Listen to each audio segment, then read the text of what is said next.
The alarm had been screaming for 3 hours straight, and Commander Kate had stopped hearing it a long time ago. She stood on the bridge of Outpost Meridian with her hands clasped behind her back and her eyes fixed on the tactical display. The screen was filled with red dots. Each red dot was an enemy ship. She had counted them twice, and the number had not changed. 216 warships from the collective had formed a perfect sphere around her station, and there was nothing she could do about it. Outpost Meridian was not a military installation. It was a research station located in the outer rim of explored space. 300 people lived and worked here.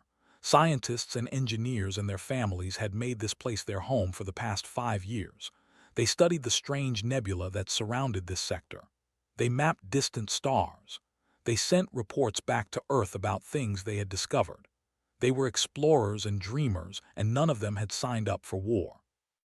Lieutenant Danny worked at his console with sweat running down his face.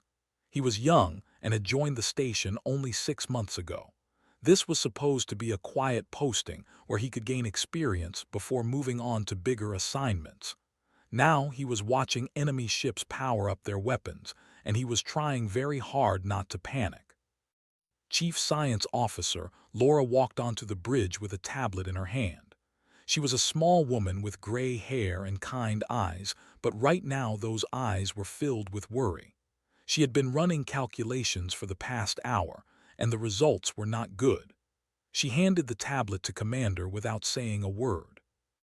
Kate looked at the numbers and felt her stomach drop. Their shields could hold for maybe 6 hours under sustained bombardment. They had no military vessels. They had a few defensive turrets that were designed to destroy small asteroids. They had emergency escape pods that could hold perhaps 50 people, 300 souls and only 50 seats on the lifeboats. The main flickered and the face of a commander appeared. His skin was dark blue and covered in small scales. His eyes were completely black, and they reflected the lights of his own bridge like pools of oil.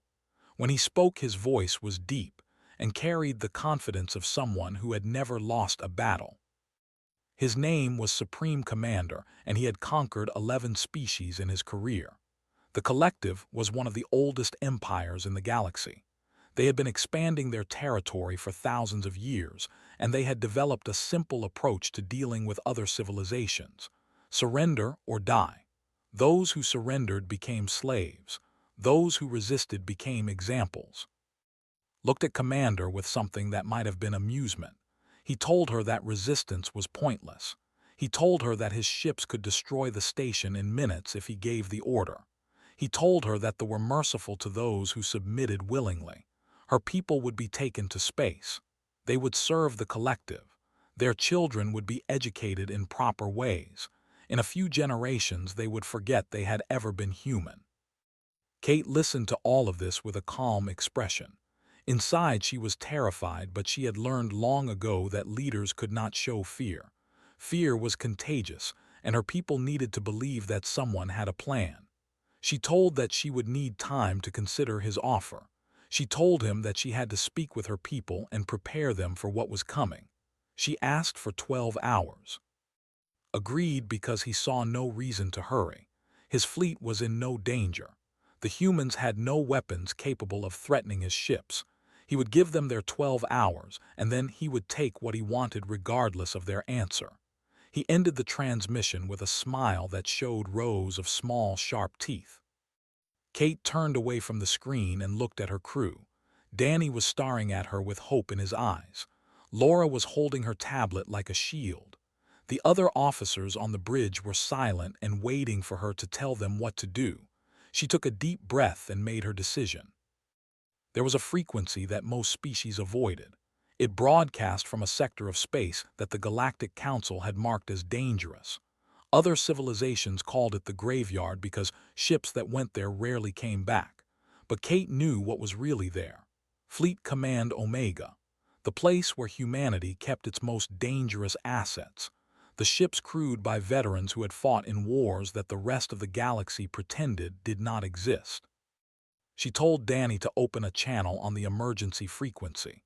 She told him to send a message to Fleet Command Omega with their coordinates and a full report of their situation. Danny hesitated for just a moment. Everyone knew stories about the ships stationed in the graveyard. They were crewed by humans who had seen too much combat, humans who had been changed by the things they had done, humans who frightened even other humans. But Danny did as he was ordered because there was no other choice. His fingers moved across the console and the message went out into the void. It was simple and direct. This is Outpost Meridian. 300 souls, including 42 children, surrounded by hostile fleet of 200-plus warships, collective, requesting immediate assistance, coordinates attached. Kate watched the message disappear into space and wondered if anyone would hear it. The graveyard was 8 hours away at maximum warp. Even if someone received their transmission and left immediately, they would not arrive in time. The shields would fail before help could come. But she had to try. She had to believe that humanity looked after its own. Laura approached her with a question in her eyes. She asked what they should tell the civilians. Kate thought about the families huddled in their quarters. She thought about the children who were probably crying for their parents. She thought about the scientists who had come here to explore the universe and had found only death waiting for them. She told Laura to gather everyone in the central bunker. She told her to explain the situation honestly but calmly. She told her to make sure the children were kept comfortable and that the adults were given tasks to keep them busy. Idle hands would only make the fear worse. If these were their last hours, then they would spend them with dignity. Danny looked up from his console with a strange expression. The message had been sent. Now they could only wait and hope that somewhere in the darkness of space someone was listening, someone with the power to help them, someone who was not afraid of 200 warships. Kate stood on the bridge of Outpost Meridian and watched the enemy fleet holding position around her station. She had done everything she could. The rest was out of her hands. She whispered a single word under her breath. Please. 8 hours away in a sector of space that other species feared to enter, the message arrived. It came through on an emergency frequency that had not been used in almost 3 years. The last time someone had sent a message on that frequency, an entire colony had been burning. The response had been swift and brutal, and the attackers had never threatened human space again. Admiral Gregg was sleeping in his quarters when the alert woke him. He was 62 years old and had been serving in the fleet since he was 18. His body was covered in scars from battles that the official records did not mention. His hair had turned gray decades ago, and his eyes carried the weight of things he had seen and done. He dressed quickly and made his way to the bridge of the USS Valiant. The Valiant was a dreadnought-class warship. It was one of the largest vessels in the human fleet, and it had been designed for one purpose: war. Its hull was covered in armor plates that had been replaced and welded so many times that the original surface was impossible to find. Weapons bristled from every angle. The ship looked less like a vessel and more like a fist made of metal and fire. Commander was already on the bridge when arrived. She was his executive officer and had served with him for 12 years. She was tall and lean with short dark hair and a face that rarely showed emotion. She handed him a tablet with the message displayed on the screen. He read it twice and then looked up at the tactical display.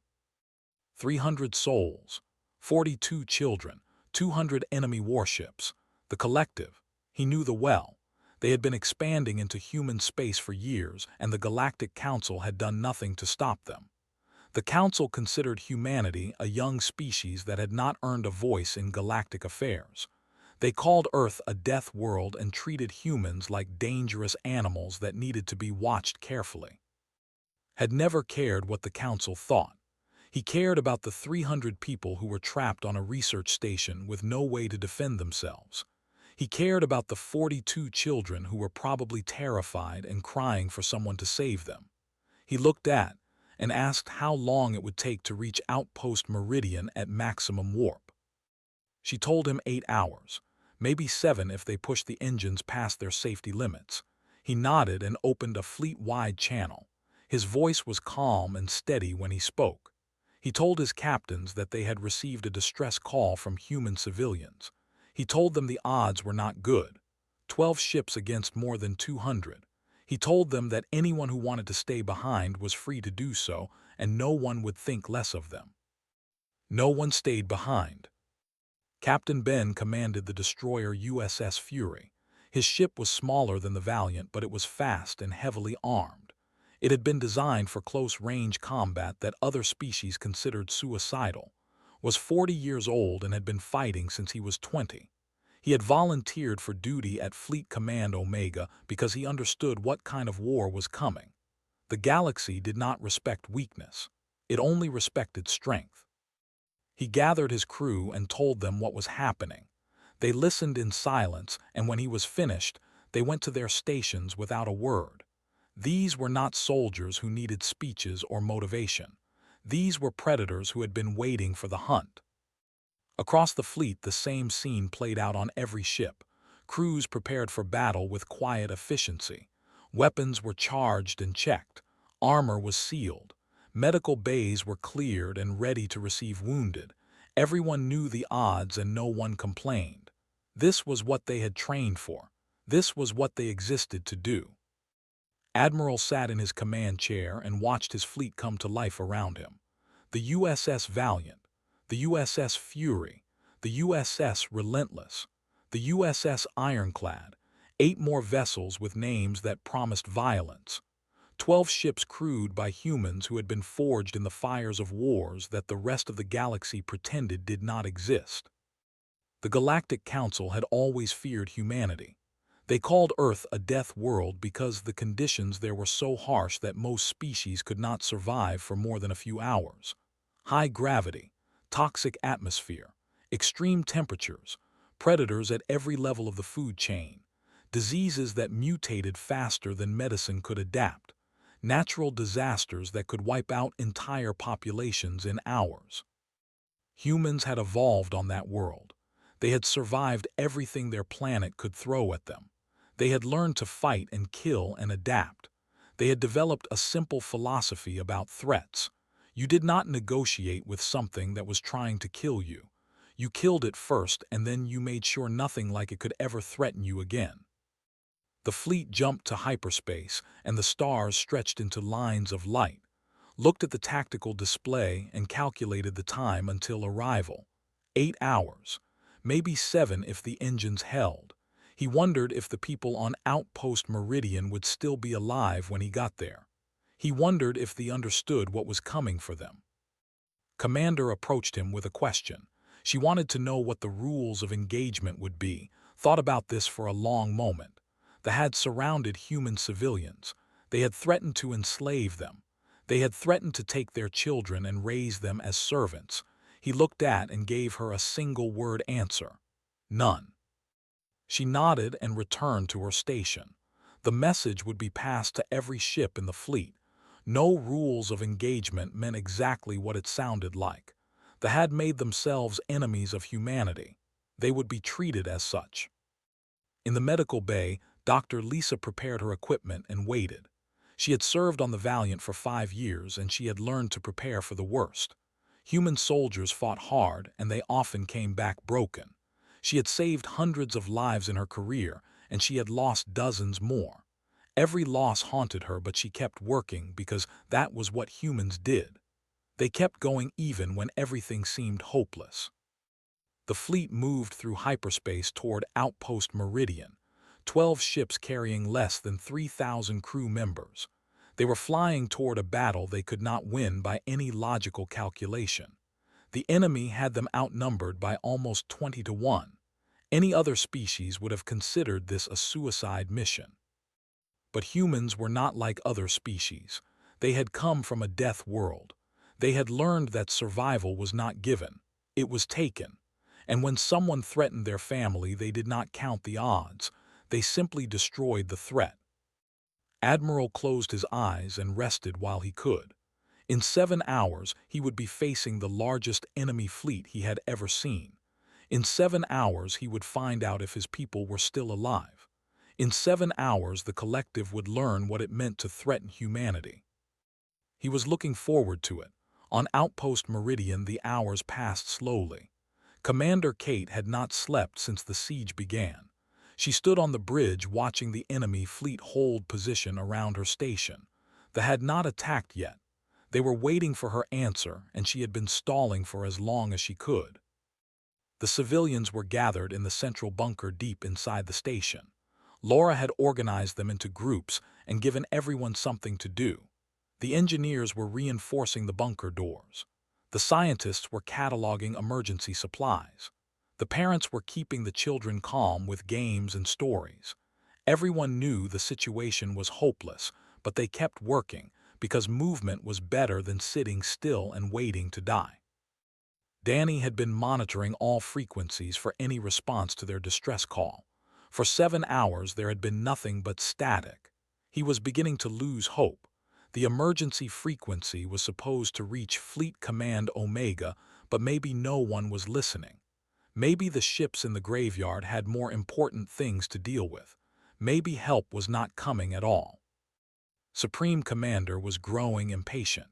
He had given the humans 12 hours, and that deadline was approaching. His officers had reported that the station shields were weakening from the constant low-level bombardment he had ordered.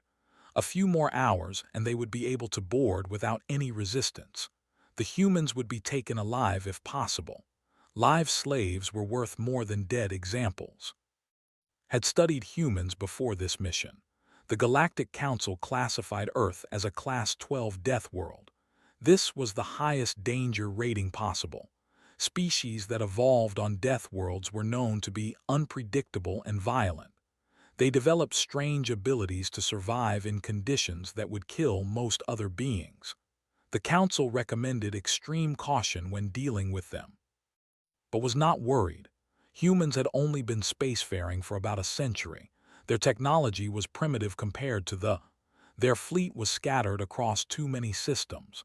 They had no central military command that could respond quickly to threats. This research station was isolated and defenseless. Taking it would be easy. His tactical officer approached with a report. Sensors had detected hyperspace signatures approaching from the direction of the sector known as the graveyard. The signatures were small, only 12 vessels. Laughed when he heard this. The humans had sent 12 ships to fight his 200. This was either incredible bravery or complete stupidity. Either way, it would not change the outcome. The human ships dropped out of hyperspace in perfect formation. They appeared suddenly on the edge of the sphere like wolves emerging from a dark forest, studied them on his tactical display, and felt the first hint of unease. These were not the sleek modern vessels he had expected. These ships were covered in scars. Their hulls bore the marks of countless battles. Armor plates had been welded over damage that had never been properly repaired. These were not parade ships designed to look impressive. These were weapons that had been used hard and often. Admiral opened a communication channel on all frequencies. His voice was calm and clear when he spoke. He identified himself and his fleet. He stated that Outpost Meridian was under the protection of the United Earth Navy. He gave the exactly 1 minute to withdraw from the area, or their actions would be considered an act of war against humanity. Responded with contempt. He told the human admiral that he was outnumbered by more than 16 to 1. He told him that his ships would be destroyed in minutes if he chose to fight. He offered mercy. Surrender now and his crews would be spared. They would serve the collective alongside the civilians from the station. It was a generous offer considering the circumstances. There was a pause on the channel, waited for the human to accept reality. No sane commander would choose to fight against these odds. The logical response was surrender or retreat. Humans were primitive, but they were not stupid. They would see the numbers and understand that resistance was pointless. Spoke again, and his voice carried something that did not recognize. It was not fear. It was not anger. It was something older and darker. Something that had been born on a world where every day was a fight for survival. Told the commander that he had been killing things before the species learned to walk upright. He told him that the minute was already ticking away. He suggested that use the remaining time wisely. On Outpost Meridian, Danny stared at his console in disbelief. He had been monitoring the communication and he could not believe what he was hearing. 12 human ships had arrived and their commander was threatening a fleet of 200. This was insane. This was impossible. This was the most beautiful thing he had ever witnessed. Kate felt tears forming in her eyes, but she forced them back. Help had come. Against all odds, someone had heard their call and responded. She did not know if 12 ships could defeat 200, but she knew that those ships would fight. They would not surrender. They would not retreat. They would stand between the enemy and the people they had come to protect. The minute passed and the did not withdraw had made his decision. He would destroy these arrogant humans and add their ships to his collection of trophies. He gave the order to attack. His 200 warships began to move toward the 12 human vessels. Watched them come. His face showed no emotion. His hands were steady on the arms of his command chair. Around him, his crew waited for orders. They had been in situations like this before. They knew what was coming. They were ready. He opened a channel to his fleet. His orders were simple: close the distance, get in among them, make them afraid. He told his captains that today they would remind the galaxy why Earth was called a death world. He told them to show what happened when you threatened human children. The 12 ships of Fleet Command Omega accelerated toward the enemy formation. They did not spread out to minimize damage. They did not hold back to assess the situation. They charged directly at 200 warships like wolves attacking a herd of prey. Captain Ben smiled as his destroyer picked up speed. The USS Fury lived up to its name. He had been waiting years for a fight like this. His crew was ready. His weapons were hot. The enemy had no idea what they were about to face. The battle for Outpost Meridian was about to begin. The first cruiser died before its crew understood what was happening. Captain brought the USS Fury in at full speed with all weapons firing. His ship passed so close to the enemy vessel that the crews could have seen each other through the viewports. At that range, every shot hit. The cruiser broke apart in a ball of fire and debris, and the Fury was already moving toward its next target. This was not how space combat was supposed to work. Every species in the galaxy had developed similar tactics over thousands of years. Ships maintained distance from each other. They exchanged fire at long range where shields could absorb damage and there was time to maneuver. Close-range combat was considered primitive and suicidal. No civilized species fought that way. Humans were not civilized. They had evolved on a world where the biggest predators survived by getting close to their prey. They had learned that hesitation meant death. They had developed an instinct that told them to close the distance and destroy the enemy before the enemy could destroy them. This instinct had served them well on Earth. Now it was serving them in space. Admiral brought the USS Valiant through the center of the formation like a hammer through glass. His dreadnought was too large and too heavily armored for the enemy weapons to stop. Ships scattered before him like small animals fleeing a predator. Those that did not move fast enough were crushed by the Valiant's guns or torn apart by its armored hull. Commander coordinated the fleet from her station. She tracked every human ship and every enemy vessel. She identified targets and assigned priorities. Her voice was calm and steady as she guided the battle. This was what she had trained for. This was what humans did best. On Outpost Meridian, the crew watched the battle unfold on their tactical display. Danny had never seen anything like it. The 12 human ships moved through the enemy formation with brutal efficiency. They covered each other and supported each other. When one ship took heavy damage, another would move to protect it. They fought as a pack, not as individuals. Kate watched a battleship explode under the combined fire of 3 human destroyers. She watched the USS Valiant absorb hits from a dozen enemy vessels, while its guns systematically destroyed everything in range. She watched the impossible become possible right before her eyes. Supreme Commander was losing control of the battle. His tactical officers were shouting reports that made no sense. Human ships were everywhere at once. They appeared behind vessels and destroyed them before they could turn to face the threat. They ignored damage that should have crippled them. They kept fighting when any rational species would have retreated. Ordered his fleet to form a defensive sphere around his flagship. This was the standard response to a losing battle: consolidate forces and protect the command vessel. But the human ships did not give his fleet time to reorganize. They pursued the retreating and tore into them before they could reach the safety of the formation. Captain had lost count of how many kills the Fury had made. His ship was damaged. Hull breaches had been sealed with emergency patches. 2 of his weapon systems were offline. 3 of his crew were dead and a dozen more were wounded. None of this mattered. The enemy was running and he was not going to let them escape. The USS Relentless lived up to its name. Commander Amy Santos had brought her cruiser into the thick of the fighting and refused to back down. Her ship was smaller than the battleships, but her crew was more aggressive. They found weak points in the enemy armor. They targeted engines and weapon systems. They crippled ships and left them drifting while they moved on to the next target. Dr. Lisa worked in the medical bay of the Valiant as wounded crew members were brought in. Burns and broken bones and shrapnel wounds. She treated them as fast as she could and sent them back to their stations if they could still function. This was human medicine in combat.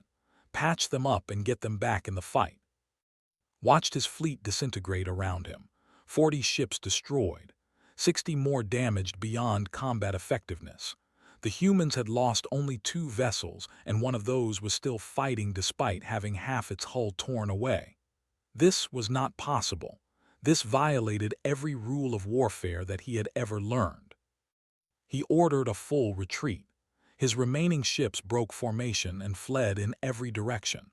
They did not care about staying together or protecting each other. They only wanted to escape the monsters that were hunting them. The collective had conquered 11 species in its history. Today they had discovered that the 12th species was different. Admiral let them go. His fleet was exhausted and damaged. Pursuing the retreating enemy would risk more casualties than the victory was worth. He had accomplished his mission. The civilians on Outpost Meridian were safe. They would think twice before threatening human territory again. He opened a channel to the station. His voice was tired but satisfied when he spoke. He told Commander that the immediate threat had been eliminated. He told her that his ships would remain in orbit until a proper relief force could arrive. He told her that her people were safe now. Kate tried to respond, but her voice broke. She had been holding herself together for too long. The fear and stress of the past hours came crashing down on her all at once. She managed to say 2 words before the tears overwhelmed her. "Thank you." In the central bunker, the civilians heard the news. The enemy fleet was gone. Human warships were protecting the station. They were going to live. Parents hugged their children. Scientists embraced each other. Engineers sat down on the floor and wept with relief. They had been minutes away from death or slavery, and now they were free. Laura found a quiet corner and said a prayer of thanks. She was not a religious woman, but in that moment she believed in something greater than herself. She believed in the people who had come to save them. She believed in humanity. The battle for Outpost Meridian was over. 12 human ships had faced 200 warships and won. The galaxy would hear about this. Every species that had considered humanity easy prey would learn the truth. Earth was a death world and its children were not to be threatened. Captain surveyed the damage to his ship and smiled. The USS Fury would need weeks of repairs. 3 of his crew would never go home, but they had won. They had done what they were born to do. They had protected their own. Supreme Commander survived the battle. His flagship had taken heavy damage, but its engines were still functional. He limped back to space with the remnants of his once proud fleet. Of the 216 ships he had brought to Outpost Meridian, less than 90 returned. Many of those were so badly damaged that they would never fly again. The journey home took 3 weeks. Spent that time in his quarters staring at nothing. He had been a commander for 40 years. He had never lost a battle. He had never even come close to losing a battle. The collective was supposed to be invincible. Their fleet was supposed to be the most powerful force in the galaxy. 12 ships had proven all of that wrong. When he arrived he was immediately summoned before the High Council.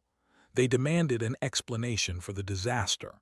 They wanted to know how a fleet of 200 warships had been defeated by a force less than 1/10 its size.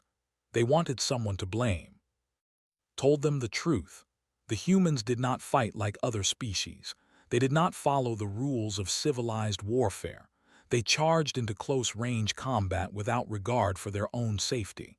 They took damage that should have destroyed them and kept fighting. They protected each other with a ferocity that they had never encountered. They were not soldiers. They were predators. The High Council listened in silence. When finished speaking, they deliberated for hours. They had been planning to expand further into human territory. They had expected easy victories and new slaves. Now they understood that the cost of such expansion would be far greater than they had anticipated. A message was sent to Earth through diplomatic channels. The collective wished to negotiate a non-aggression treaty. They would recognize human territorial claims in the Outer Rim. They would not threaten human installations or vessels. In exchange, they asked only that humanity leave space alone. The treaty was signed within a month. On Earth, the news of the battle spread quickly. The story of 12 ships facing 200 became a symbol of human determination and courage. Admiral was awarded the highest military honors that humanity could bestow. Captain and Commander Santos and every crew member who had fought at Outpost Meridian became heroes. But did not care about medals or fame. He cared about the 300 people he had saved. He cared about the 42 children who would grow up free instead of as slaves. That was enough reward for him. The Galactic Council received detailed reports of the engagement. Their analysts studied the battle from every angle. They calculated casualty ratios and examined tactics. The conclusions were troubling. Humanity was far more dangerous than they had previously believed. The Council had always known that Earth was a death world. They had classified humans as a species to be watched carefully, but they had assumed that human aggression could be contained through diplomacy and careful management. The battle at Outpost Meridian proved that assumption wrong.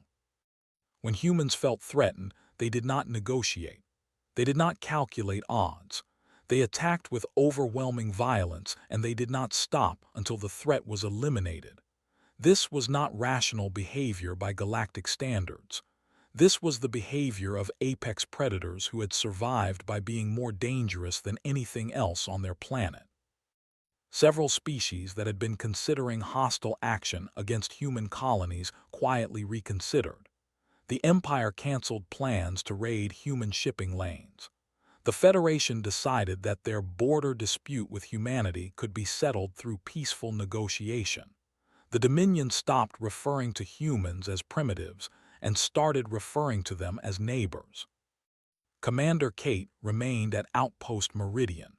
The station was expanded and reinforced over the following years. A permanent military garrison was established to protect the researchers and their families. The days of isolation and vulnerability were over. Kate kept a hologram on her desk. It showed the moment when the human fleet had arrived. 12 ships dropping out of hyperspace in perfect formation. 12 ships ready to fight against impossible odds. She looked at that hologram every day and remembered what it felt like to believe that help was not coming. She remembered what it felt like when help came anyway. Danny was promoted to lieutenant commander.